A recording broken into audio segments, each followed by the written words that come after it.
Bukod sa Surigao del Norte, hinatiran din ng libreng wifi ng pamahalaan ang isang malayong paaralan sa Makilala, Cotabato. Lubos naman ang pasasalamat ng mga guro at estudyante sa ibinigay na internet access dahil sa kabila ng layo ng kanilang lugar ay mas napalapit na sila sa mga impormasyong kanilang kinakailangan. Silipin yan sa sentro ng balita ni Jai Ramondes ng PTV Davao.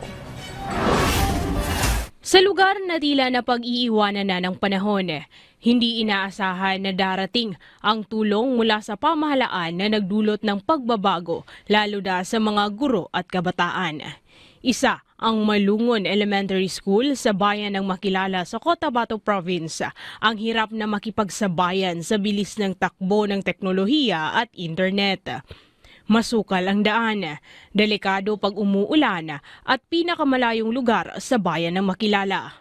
Ngunit hindi alintana ng mga kabataan na desidido na matuto at makapag-aral. Gaya na lang ng naabutan naming magkapatid na sina Jessa May at Rino. 12 taong gulang si Jessa habang 10 taong gulang naman ang kapatid na si Rino. Naglalakad umano sila araw-araw para makarating sa eskwela. Mula sa sentro ng Makilala, Cotabato Province, aabot sa 24 kilometers bago makarating sa Malungon Elementary School. At isa lamang itong umaapaw na ilog na kailangang tawirin ng mga bata araw-araw para lang makapasok sa eskwela. Pagkarating sa paaralan, bumungad na ang internet satellite dish sa bubong ng isang classroom. Ayon sa school head dito na si Romel Stintos, ito ang ibinigay na libreng Wi-Fi for all access mula sa tanggapan ni Pangulong Ferdinand R. Marcos Jr. sa pamamagitan ng Department of Information and Communications Technology o DICT. Aabot naman sa 134 na mag-aaral mula kindergarten hanggang grade 6 ang nakikinabang dito. Yung mga bata din natin, na-upgrade din yung learning nila. Alam natin na sa panahon na ito, importante talaga yung modern technology, lalo na sa mga online. Kasi doon mas maraming makukuha yung mga bata pag nasa online mga applications na related sa kanilang pag-aaral. Minsan din nagagamit din namin yon, lalo na pag may suspension of classes dahil sa weather condition namin. So yung mga bata na kahit nawala sila sa paaralan, nandito lang kami sa school, makontak din namin mga bata. Makapagbigay kami ng mga learning online, mga advisory at saka mga assignment din nila. Samantala, hindi naman nakaligtas ang paaralang ito nang mangyari ang sunod-sunod na lindol noong 2019.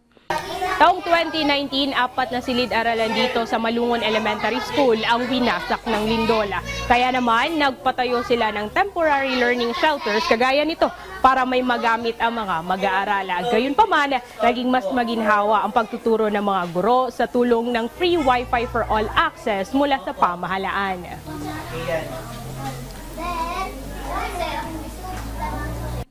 Kaya naman ang grade 5 advisor na si Michelle, ikinatuwa ang pagkakaroon ng internet access sa kanilang paaralan.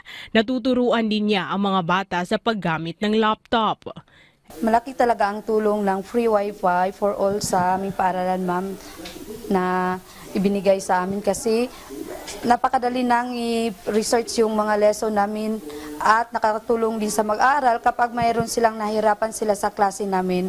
Marunong na silang madali na nilang masagutan yung mga assignment nila kasi nakapag-research na sila. At sa amin bilang mga guro, malaki talagang tulong tulad sa akin, ma'am, na sa kami na area na bundok na walang kuryente, walang signal. So maaga talaga akong pumupunta dito sa paaralan upang makapag-research ng lesson, mga video lesson na maidagdag ko para may pangbala ako sa aking pang-araw-araw na leksyon na ituturo sa mga bata. Maraming salamat po, President Bongbong Marcos Jr. na marunong na akong maggamit ng computer. Habang ang math teacher na si Ruel, lubusan ng pasasalamat sa Pangulo sa naging programa nito para sa mga kabataan. Malaking pasasalamat po namin sa ating mahal na Pangulo dahil po sa initiative na po na bigyan ng free Wi-Fi ang mga school, lalo na sa amin, na isa kami po sa naging beneficiary po sa free Wi-Fi for all. Mas, hindihan to, lesson ni Sir. Matatandaang nakausap din ng mga guro sa Malungon Elementary School si President Marcos Jr. sa pamamagitan ng video conference call at naihatid nila ang pasasalamat sa Pangulo.